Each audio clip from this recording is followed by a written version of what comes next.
Whether we're small and solo and we have 5 employees or we've got 50 employees, we can't do it alone. And the real game isn't for you to become a better leader just so that you could be the leader that's the main brain trust for the firm, but rather that you can develop others and you can watch them soar. Welcome to this week's episode of the Your Practice Mastered podcast. My name is Richard James, and I'm here to talk to you today about this concept of having other leaders on your team being able to overcome obstacles, break through bottlenecks, and make sure that they could help manage and lead your team in your stead so that you can get to where you want to be.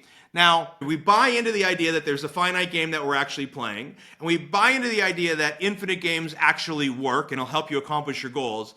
Then what we have to do is we have to realize we can't do this alone. That's where the real leverage comes in. Having other leaders on your team being able to overcome obstacles, break through bottlenecks, and help manage and lead your team in your stead so that you can get to where you want to be. Let's talk a little bit about Simon Sinek. So he wrote 3 books, Start With Why, Leaders Eat Last, and The Infinite versus the Finite Game. Now, Simon has a perspective on this leadership. I'd like you to hear from him. The real job of a leader is not about being in charge. It's about taking care of those in our charge. When we're junior, if you're good at your job, they'll promote you. And at some point, you'll get promoted to a position where we're now responsible for the people who do the job we used to do, but nobody shows us how to do that. We have to go through this transition of being responsible for the job and then turning into somebody who's now responsible for the people who are responsible for the job. We all have the capacity to be a leader. Doesn't mean everybody should be a leader, and it doesn't mean everybody wants to be a leader. And the reason is because it comes at great personal sacrifice. Remember, you're not in charge, you're responsible for those in your charge. By the way, if somewhere through the middle of this gets a little too deep for you, you think you can't do it on your own, and you want some assistance, you can go to the link below, click on it, and we've got all sorts of resources there for you. So therein lies this idea that you're not in charge, you're responsible for those in your charge, and that leadership comes with great personal sacrifice. Like I said earlier, when we win, we give the win away to our team. When we lose, we take all the blame. We have to be there to support them. Trust factor in leadership is important. And here's a graph that, like, this is my hand-drawn version of the life cycle of a human, the people that kind of influence, a human's life. Now, if you think about it, your law firm intersects somewhere on this path with them in the service offering that you have. There's usually a legal bottleneck in their way, and you become a trusted source with them that know a lot about their life and help them break through that so they can get to the next stage with as little chaos and hassle as possible. Now, the moment you decide to employ people is also the moment you enter into a human's life cycle where you become an employer and have an intimate relationship with them, not romantic, but intimate because you're spending a third of your working time with them. They are in your charge and you're responsible for them. These are human beings that we're dealing with. What you do matters. You do God's work and you change the world, but you do it with humans. Let me illustrate this a little further for you. So let's imagine that we have a manufacturing plant. You all have a manufacturing plant if you're listening to this, and you have all the raw materials you need to make your widget, and you have ultimate amount of demand for your widget. And in the middle, you have this factory that runs 24 hours a day, 7 days a week, just to keep up with demand. What's the one thing you want to make sure doesn't break? The answer is your machines. How do you make sure your machines don't break? And the answer is you maintain them. And the question is, well, should you maintain them proactively or reactively? Obviously, we should maintain them proactively, not reactively. But will the machines still break if we maintain them proactively? The answer is absolutely. Machines will still break. Great. We have that metaphor. Now let's move to your law firm. You have all the raw materials you need. That is the talent, the time, and the experience to put a case out the door. And you have all the demand you need. If you're in law, I promise you there's plenty of demand out there. Been doing this for 15 years. Demand has never gone away. Demand is likely not going to go away anytime soon, even with AI on the horizon. You have this law firm that has these resources and you have this demand, and you have to make sure your law firm doesn't break. What do you have to make sure it doesn't break? The answer is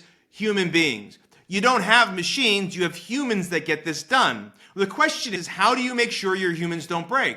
You have to maintain them. For the purpose of this argument, we're going to rename maintenance to leadership. If we're going to lead our people there, we should do it proactively, not reactively. You have to start to build this environment where your humans can thrive and where you can build leaders for your team that are leading besides you, even if you only have 5 employees.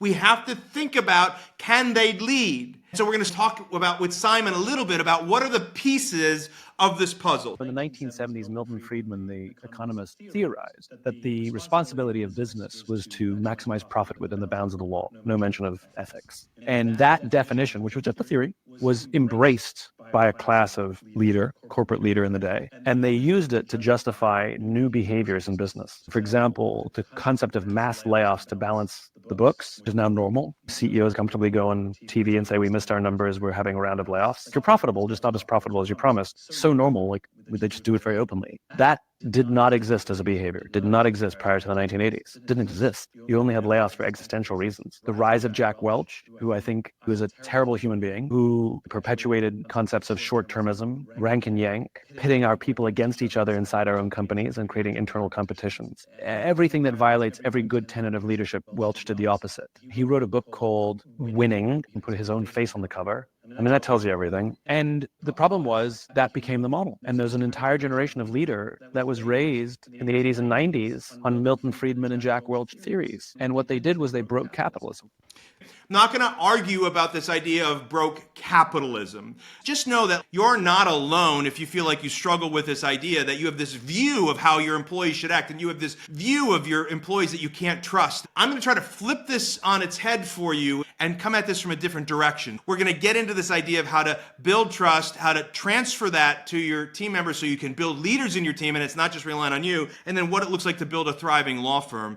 And we're going to hear this from Simon in this perspective. First, he's going to talk about this circle of trust. In the military, they give medals to people who are willing to sacrifice themselves so that others may gain. In business, we give bonuses to people who are willing to sacrifice others so that we may gain. So I asked myself, where do people like this come from? And my initial conclusion was that every single one of us has the capacity to do these remarkable things. And more importantly, others have that capacity too. I've had the great honor of getting to meet some of these who we would call heroes who've put their lives at risk to save others. And I asked them, why would you do it? Why did you do it? And they all say the same thing. Because they would have done it for me. It's this deep sense of trust and cooperation. The problem with concepts of trust and cooperation is that they are feelings, they're not instructions. I can't simply say to you, trust me, and you will. I can't simply instruct two people to cooperate and they will. It's not how it works. So where does that feeling come from? If you go back 50,000 years to the Paleolithic era, to the early days of Homo sapien, what we find is that the world was filled with danger. All of these forces working very, very hard to kill us. Whether it was the weather, lack of resources, maybe a saber-toothed tiger, all of these things working to reduce our lifespan. And so we evolved into social animals, where we lived together and worked together in what I call a circle of safety, inside the tribe, where we felt like we belong. And when we felt safe amongst our own, the natural reaction was trust and cooperation. There are inherent benefits to this. It means I can fall asleep at night and trust that someone from within my tribe will watch for danger. If I don't trust you, that means you won't watch for danger. Bad system of survival. The modern day is exactly the same thing. The world is filled with danger, things that are trying to frustrate our lives or reduce our success. We have no control over these forces. These are a constant and they're not going away. The only variable are the conditions inside the organization. And that's where leadership matters, because it's the leader that sets the tone. When a leader makes the choice to put the safety and lives of the people inside the organization first, to sacrifice their comforts and sacrifice the tangible results so that the people remain and feel safe and feel like they belong, remarkable things happen. So, where law firm owners get this wrong is that usually they try to recruit for talent and they think that talent will create the environment. And what we have to do is create the environment, and then that will attract the right type of human.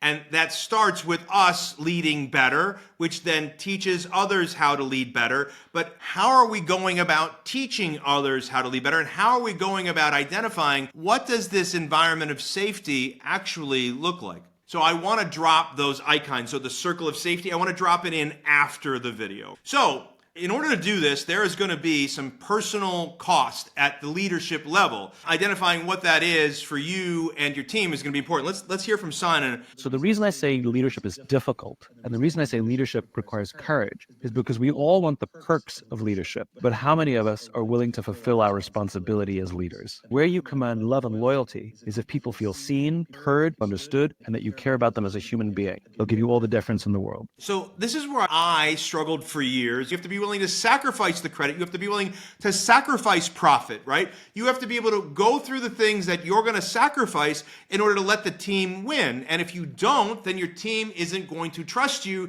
and you've broken this circle of trust. Understanding that you have to create the environment and start with, what am I going to sacrifice? And consequently, as you raise additional leaders, what will they need to sacrifice? And we develop that mindset all the way through the ranks. All of a sudden, we'll develop a fantastic team. You want to find people that are high trust on your team. That's the key. That's how you create this environment. You get rid of, forgive my French, the assholes. You don't want assholes on your team. If you create the wrong environment, you get the wrong people. I hope you found this helpful. If you need more guidance, visit the link below. We've got lots of resources for you. Love for you to join us in downloading some more content, some more tools for you to be able to use.